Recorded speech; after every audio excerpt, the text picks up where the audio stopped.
Now I am coming to mains. Mains में definitely आप time table, revision and consolidation के बारे में मैंने आपको बता दिया है. इन 3 चीज़ों को ट्रस्ट मी बहुत ज़्यादा फोकस करिए इन चीज़ों पे. और मेंस में मैं एक और चीज़ बताऊंगी, वो है वेटेज आपको कितनी देनी चाहिए. अगर आप देखें कि जो टोटल स्कोर है उसमें ऑप्शनल और ऑप्शनल की कंट्रीब्यूशन बहुत ज़्यादा होती है. So that is why rather than focusing too much on GS 1 2 3, focus upon your optional essay and ethics.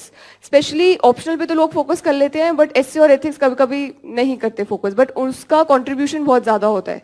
So focus upon essay and ethics as well. Essay की मैं कुछ पॉइंट्स आपको बता देती हूँ.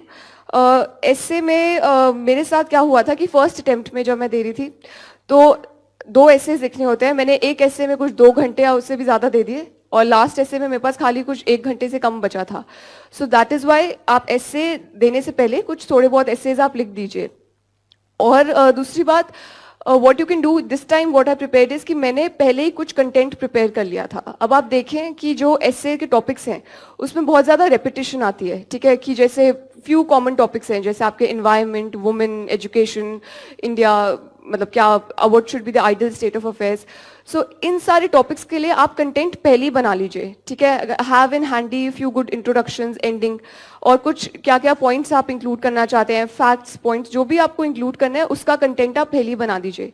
So that would help you कि आप अपना टाइम ठीक से मैनेज कर पाएं एग्जाम में. उसी टाइम आपको नहीं सोचना पड़ेगा अगर आपके पास पहले ही कुछ कंटेंट रेडी हो. सो वो कर लीजिए.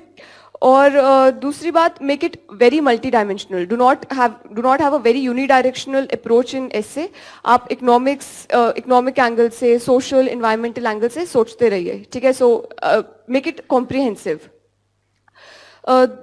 और एक और इस बार मैं एसे में चेंज लेके आई.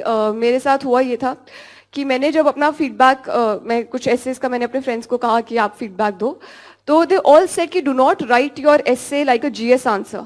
ठीक है, do not make it very factual. आप when you are writing it, try to strike a chord with the examiner. ठीक है, write it in a way कि you believe in that topic. ठीक है, सो उसको थोड़ा सा अपना पैशन के साथ लिखिए. So it's a very intangible aspect of writing, but I think ethics और एसे में ये इंपॉर्टेंट है कि आप थोड़ी, मतलब यू पोर्ट्रे सम इमोशंस. सो थोड़ा सा वो उस पर आप फोकस जरूर करिएगा वाइल राइटिंग एन एसे. और ऐसे में इस बार मैंने दोनों एसेज में, आई डोंट नो कि वेदर इट वर्कड और not, but I made diagrams, so you can be a little creative. And अपना प्लीज कंटेंट पहले ही प्रिपेयर रखिएगा. कुछ भी, मतलब कुछ जो कॉमन टॉपिक्स हैं, good introductions, good endings, so that मतलब you are able to produce a rich content in the exam. Now ethics के बारे में आपको, लाइक एथिक्स मेरा फर्स्ट अटेम्प्ट का अच्छा नहीं गया था. I just got 96 marks. So that is why इस बार मैंने बहुत ज़्यादा फोकस किया था एथिक्स पे, क्योंकि एथिक्स में आप अपने नंबर बढ़ा सकते हैं. ठीक है, सो विद गुड, थोड़ा सा एफर्ट के साथ आपको अच्छी यील्ड मिलती है. सो एथिक्स के लिए आपको कुछ होमवर्क करना है अपना पहले, बिफोर द एग्जाम.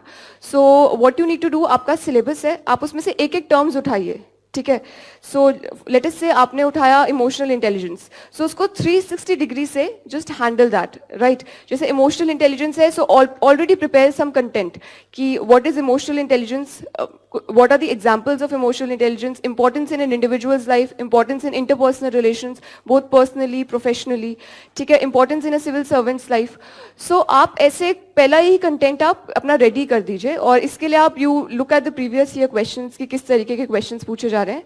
सो जब आपके पास कंटेंट रेडी होगा, so what would happen is कि आप अच्छा कंटेंट, जैसे आपका सेक्शन ए में ये सारे क्वेश्चंस पूछे जाते हैं एथिक्स पेपर में, तो आप सेक्शन ए को आप फटाफट, लाइक टाइम मैनेजमेंट आपको हेल्प करेगा, स्पेशली व्हेन एथिक्स का paper is very lengthy.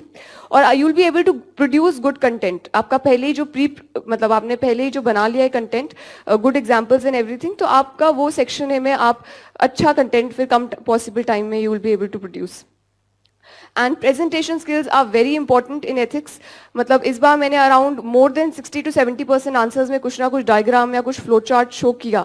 So please अपने पहले ही कुछ डायग्राम्स, जैसे टॉपिक्स हैं, जैसे CSR हो गया, इंटेग्रिटी हो गया, इट्स वेरी इजी, आप उसमें कुछ ना कुछ डायग्राम्स बनाने की कोशिश करिए. सो वो हो गया. एंड एथिक्स में again try to show a part of your personality. Do not make it very, I mean बहुत ज़्यादा फैक्चुअल या कुछ डेफिनेशंस वगैरह की ज़रूरत नहीं है. Try to show what you believe इन.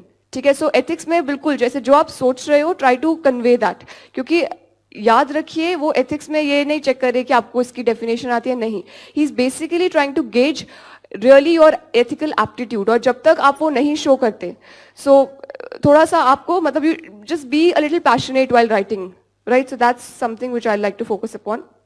और जो जैसे एग्जाम्पल्स हैं, आप बहुत बेसिक एग्जाम्पल्स पहले ही क्रिएट कर लीजिए, जैसे लेटेस्ट से इमोशनल इंटेलिजेंस, ठीक है, सो आप सोचिए कि इमोशनल इंटेलिजेंस जिंदगी में कब कब आपको चाहिए, like even simple very personal example, you like even a parent requires an emotional intelligence when they are bringing up children, so whether they have to show whether it is a power assertive parenting or whether it's a love oriented parenting, तो आप ये सब basic examples आप show करिए, आपको कुछ बहुत ज़्यादा quotes वगैरह डालने की ज़रूरत नहीं है, very practical examples देने की कोशिश करिए ethics में, राइट। सो नाउ जीएस में मैं अब आती हूँ। सो जीएस में there should be a good balance between your current affairs and static. Current affairs तो मेजरली जनरली मैं मेंस 365 पे फोकस करती थी, और साथ साथ जो टीवी डिबेट्स और जो मैं देखती रहती थी, तो उसके आप you can make small notes and try to add that to your notes, your final notes. और स्टैटिक पे भी फोकस करिए। In fact what I liked was जैसे हाँ, वर्जीत ने एक एग्जाम्पल दिया था जैसे एसएचजी का, ठीक है, now that's a very static topic, ठीक है, बट आप वैसे जैसे इन्होंने एसएचजी का बनाया था, आप हर जो भी स्टैटिक टॉपिक्स हैं उसके आप 2-3 पेजेस के आप मतलब नोट्स बना दीजिए। So there should be a good balance between your current affairs, जो भी करंट अफेयर्स के टॉपिक्स चल रहे हैं, और स्टैटिक पोर्शन, ठीक है। सो आप ऐसे जो भी आपके जो करंट अफेयर्स में कवर नहीं हो रहे उनके आप 2-3 पेजेस के नोट्स बना लीजिए। और सेकंड पॉइंट है, आप आंसर राइटिंग प्रैक्टिस पे जरूर फोकस करिएगा। मैं ये गलती बहुत बार कर देती थी कि I use to focus more on rote, कि नहीं रट्टे लगा लेते हैं, बट ये गलत है, ठीक है। पेपर में they are not testing your रट्टे लगाने की skills, they are testing you कि आपको एक क्वेश्चन शूट किया जाए, आप उसको फटाफट 8 मिनट में whether you are able to analyse and write it. So that is why, ठीक है, रट्टे तो लगाने ही है, बट ऑल्सो कि आप के पास जो कंटेंट है आप उसको फटाफट कैसे सोच के आप आंसर लिख पा रहे हैं, that is also important. So please answer writing पे भी एडिक्वेट फोकस दीजिएगा, ठीक है, कि कैसे आप एक रैंडम क्वेश्चन को कैसे आप उसको आप आंसर दे पाते हैं उसका। देन मेंस में presentation skills very important. Sachin ने आई थिंक बहुत ये जो पूरा उन्होंने बताया, लाइक ब्रेकिंग द क्वेश्चन, आप फैक्ट से स्टार्ट करिए। लाइक अगर आपका राइट टू प्राइवेसी का क्वेश्चन आया, आप पहले ही 2 लाइन में मेंशन करिए केएस पुट्टुस्वामी केस का, so at least the examiner would know कि आपकी you are not doing generic talk, you know what you are talking about. So that is why आप कुछ फैक्ट्स दीजिए, ये सब आप कुछ अपने अपने आंसर को डिफरेंट बनाने की कोशिश करिए। मैंने इस बार जीएस में अराउंड 50% ऑफ द क्वेश्चंस में कुछ डायग्राम, टेबल, फ्लो चार्ट बनाने की कोशिश करी, सो दैट इन अ वे आपको वो ब्राउनी पॉइंट्स देते हैं, ठीक है। लेटेस्ट से जैसे आप जब पढ़ ही रहे हैं, जो भी आपका करंट या स्टैटिक मटेरियल है, उसको आप देखिए कि जो आप पढ़ रहे हैं उसको कैसे आप एक ग्राफिकल मैनर में उसको प्रेजेंट करने की कोशिश कर सकते हैं।